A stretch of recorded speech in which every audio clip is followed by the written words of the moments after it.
We're going to go ahead and get started, and thank you so much for joining us this evening. My name is Marjorie Licht. I'm a college advisor here at Milestone in Boca Raton. We also have an office, of course, in Coral Springs. And this evening's presentation is on getting a jump start for your 8th, 9th, or 10th graders for college planning. And it might seem kind of crazy if you have kids that young. You're thinking about college planning, but it's actually not crazy to get started that young.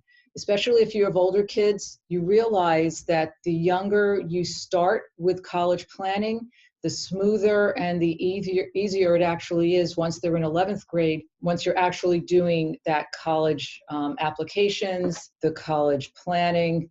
The younger they are when you get started, the less stressful and the smoother it actually is. And if you think about what it was like applying to college 10 years ago, 15, 20, 30 years ago, things have actually changed a lot since then. You can even think about colleges, how easy it might have seemed to get back, to get into college back then compared to now. It was easier back then to get into college, and there's a lot of reasons for that. Specifically, if you even compare 30 years ago, there were about 1.5 million students applying directly into college. Now, there's almost 2 million students going directly from high school into college. So there's a third more students going directly into college. You also have to think about international students.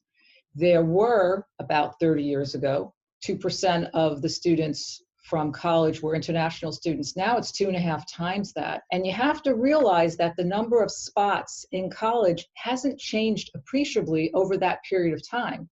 So you have a third more students and the same number of college spots. So it actually is a lot harder to get into college now than it was in the last few decades. So it is more competitive now to get into college. So the earlier you start thinking about college for your high schooler or even your end of middle schooler, the better off you actually are. There are benefits for starting this college planning early. And the benefit that we talk about here a lot at Milestone is developing the interests for your 8th, 9th, or 10th grader. And we talk about passions, we talk about developing their true interests. I'm going to get into that a lot more in a few minutes, but that's going to be such a huge focus. And this really is more than just for college. It's for their life. It's for high school. It's for after college. Starting early as a parent is going to help you with high school course selection, either with their guidance counselor or without their guidance counselor. The earlier you're thinking about college, the earlier you can think about the fact that there are colleges that want more than 2 years of a foreign language. There are colleges that want more than 2 years of a hard science class with a lab. And if you think about those facts, then you can do planning for high school course curriculum earlier on and not in 11th grade realize that there are colleges you might want your student to apply to, and now they may not be able to because they didn't take the right courses during high school. Standardized testing. We don't love to harp on standardized testing, but most colleges still do require standardized testing. And like everything else, the more you practice, the better you get. And the earlier you start thinking about standardized testing, the easier you can work it into your child's schedule. So they can actually start doing PSATs as early as 8th grade. And they can do them again in 9th, they can do them in 10th, they can do them in 11th. And then by the time they're taking the actual SATs, they're going to have so much practice, they're going to be doing much, much better on those standardized tests. And the whole point of doing these things early is that you can do them step by step. You're not cramming everything into 11th grade or the second half of 11th grade. And it's going to reduce the whole stress of the entire process and have your child be able to actually enjoy high school and not cram everything into the latter part of those last 2 high school years. So it makes sense to first talk about what colleges are looking for in their freshmen. And when I use the term college, I'm talking about any 4-year institution, whether it's a public institution like University of Florida, whether it's a private institution like University of Miami, liberal arts college. There are plenty of those. All of those are 4-year institutions, and they all do look for the same things in their applicants. Obviously, every school has their own criteria. The first most important thing that any college looks at is the rigor of the high school courses and the adjusted grade point average. Rigor of courses simply means how difficult were the classes that your son or daughter took during high school? Were they mostly honors classes? Were they regular classes, AP, ACE, etc.? And adjusted grade point average. If you don't have an older child, you might not realize that every college recalculates GPA. So it's not going to be the GPA that you see on your child's transcript. Most colleges don't include courses like driver's ed. They don't include band or chorus. They look at the core courses and they recalculate that grade point average. Next, of course, are those standardized test scores, either the ACT or the SAT. That's the next most important factor.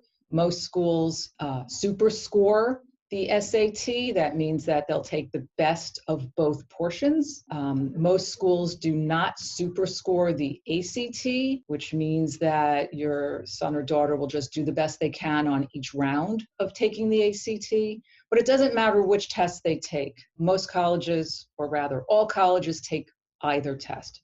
So your son or daughter should take whichever test is best for them. And now we're getting into the extracurricular activities and depth of participation. And this is what I'm going to be talking in a minute more about, finding their passions and helping them get into the things that really make them special. And this is where they can really separate themselves from everybody else. There are always other factors on a college application. If a student is a National Merit Scholar, if they're Hispanic Merit Scholar, and then it's back to their emotional investment in their activities, if they're showing their passion in those activities. And now we're into these passions. And I'm mentioning passions a lot.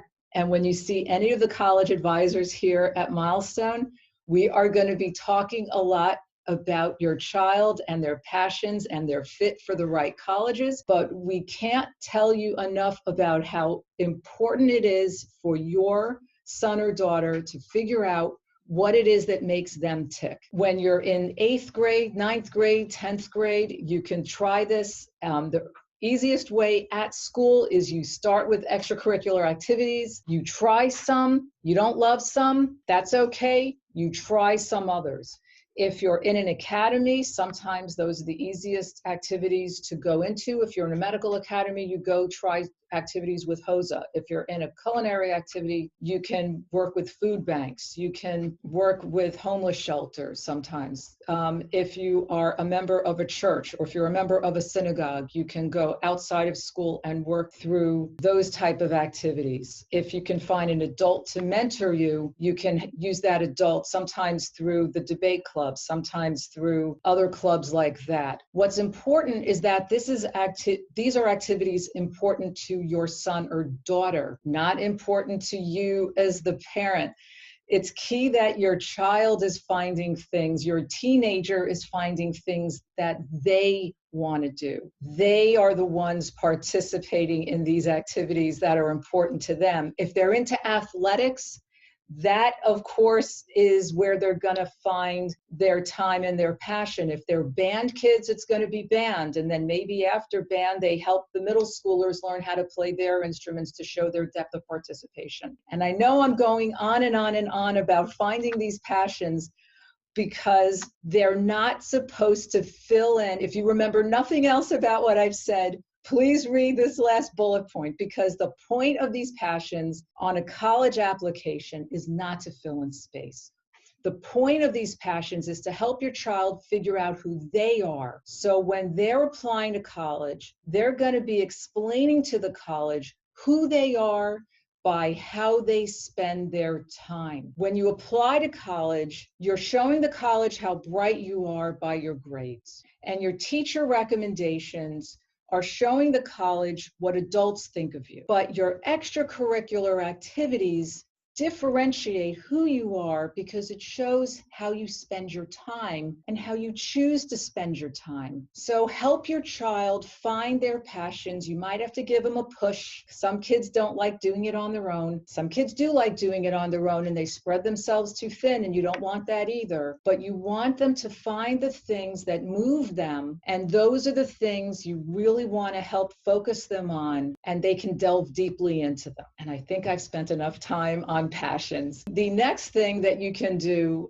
with your 8th, 9th, and 10th graders is high school course selection. High school course selection can really be critical because, as I mentioned a few moments ago, there are certain colleges that want more than the basics that your child needs to get a diploma in the state of Florida. So there are colleges that want 3 years of a foreign language. There are colleges that want 2 years of science with lab, which is not necessary for a high school diploma in Florida. And so if you start thinking about high school course selection early enough in the game, you can start making sure that your son or daughter are taking the types of classes that are best for them early on. There is a point I want to make, and if you don't have older kids, you may not realize this, but if there were any high school classes taken in middle school, those classes count towards GPA. So if there was algebra, geometry, maybe a science class or a foreign language taken in middle school, that counts towards their GPA or their adjusted GPA. If you start planning early, you can plan out math, science, English, all those core classes, because again, those are the ones that count towards the readjusted GPA when your child applies to college. You can think about which classes are best for them. If your child took some honors classes in 8th grade, when they're in 9th grade, they're definitely ready for an ACE class or an AP class. And then if they do well in that in 9th grade, in 10th grade, you can add classes with a little more rigor. In 11th grade, you can add classes with even more rigor. The point is to give them harder and harder classes each year as long as they're doing well. You never want to overburden your sons or daughters and then they're not doing so well. Yet you want to give them enough rigor so that it looks like they're getting ready towards college towards the end of high school. If you think your child's going to be going to college in the state of Florida, you might want to think very hard about your child earning the Bright Futures Scholarship, which will pay for tuition. And there's 2 ways to do that. One way is through the ACE diploma, and the ACE diploma can be earned by taking 5 different ACE classes within 2.5-year period. The other way to earn the Bright Futures Scholarship is to have the maximum Bright Futures right now is a 3.5 GPA, either a 29 on the ACT or a 1290 on the SAT, and 100 hours of community service. So that would help pay a lot of tuition if your child is going to be going to school in the state of Florida. And that would be in addition to the Florida prepaid, if you already have the Florida prepaid. Dual enrollment is something else your child can take as well. During high school, once they're 15, they can take the PERT exam that shows that they're ready to take those tests. And that's something that you can work out with your guidance counselor at your high school. And a dual enrollment class is graded at the same level as an AP class, so it can certainly help your child's HPA at their high school. So standardized testing. I mentioned a few minutes ago about the PSATs and the SATs. PSATs are available to take starting in 8th grade. There's a PSAT for 8th and 9th graders, which is different in content than the PSAT that's given in 10th grade or 11th grade. The PSAT in 8th and 9th grade has different math.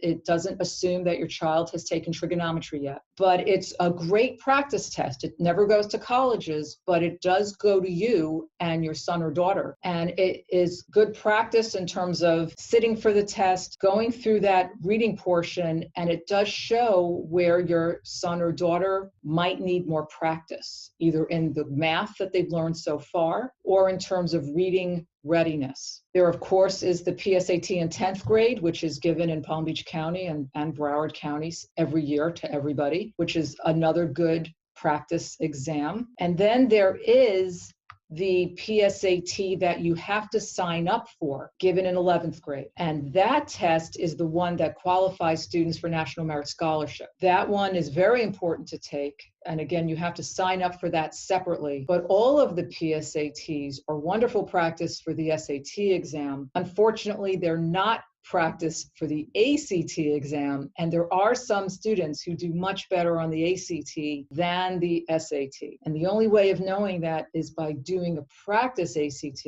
but the PSAT is given for free in 10th grade.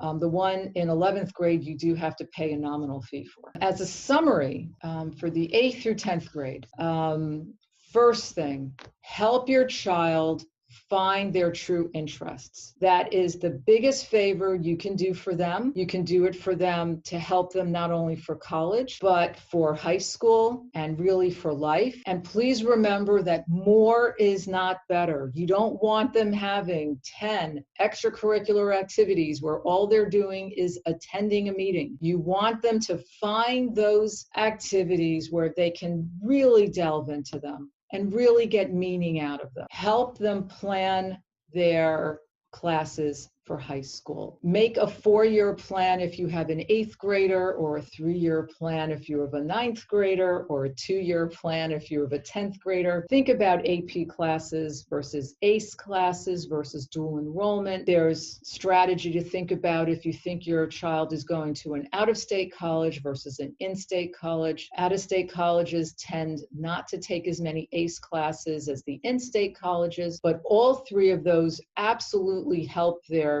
HPA and their class standing. And finally, there are those PSAT tests, which can really help your child do so much better on the SATs when it comes time for those standardized tests, which are very critical in terms of getting into college. There's one question that I always get from this type of presentation, which is, are some activities better than others for college? The answer is no. Colleges do love athletes, and colleges do tend to love students who are in band and drama as well. But colleges want to see students that participate deeply in activities for as many years as possible during high school. And that's really what colleges want to see. So that is something that you want to think about with your kids, is that once they find an activity they really like, you want them to stick with it for as many years as they can during high school. And that's what's really important. We do have a question. When would be the appropriate time for a current 10th grader to take their SAT or ACT?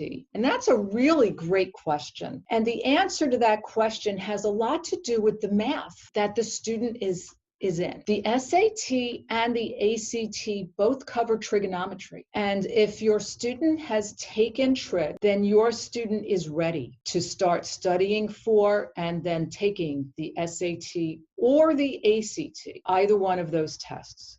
Now, the ACT does cover some more pre-algebra and not so much on the SAT.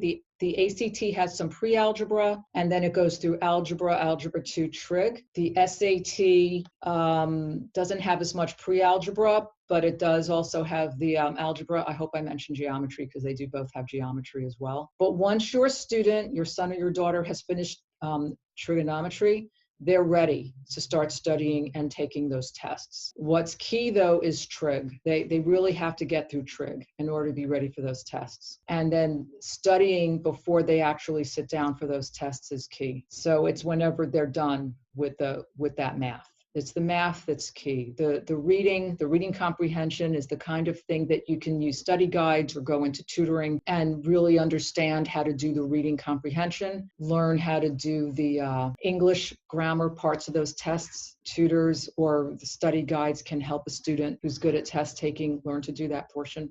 But it's the math. You've got to know the math before you get into taking the ACT or the SAT. Another question I often get does have to do with foreign language, or if there are any preferred foreign languages for college, and the answer is no. Most colleges these days are looking for 3 years, especially University of Florida or Florida State, even though they do say minimum of 2. They are now giving preference for more than that. So if you have kids who are trying to tell you they really are hoping not to do that 3rd year, maybe you can try to encourage your kids to stick it out for that 3rd year of foreign language. That would be a good thing if you could encourage them to do that. It might help them in the long run. Well, I really do hope you help your kids find their passions, help them, push them into extracurricular activities if they're not already doing it. It looked like a lot of your kids are in athletics, and athletics are always wonderful. And I know athletics take up a ton of time, and it can be hard to find time for other things if your kids are in athletics. But even if they're in athletics, they can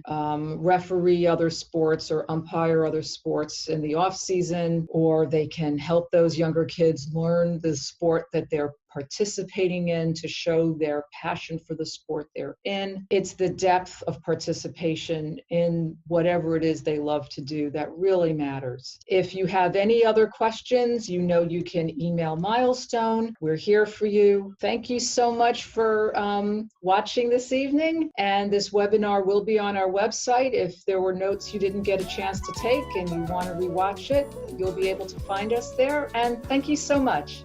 Have a nice evening.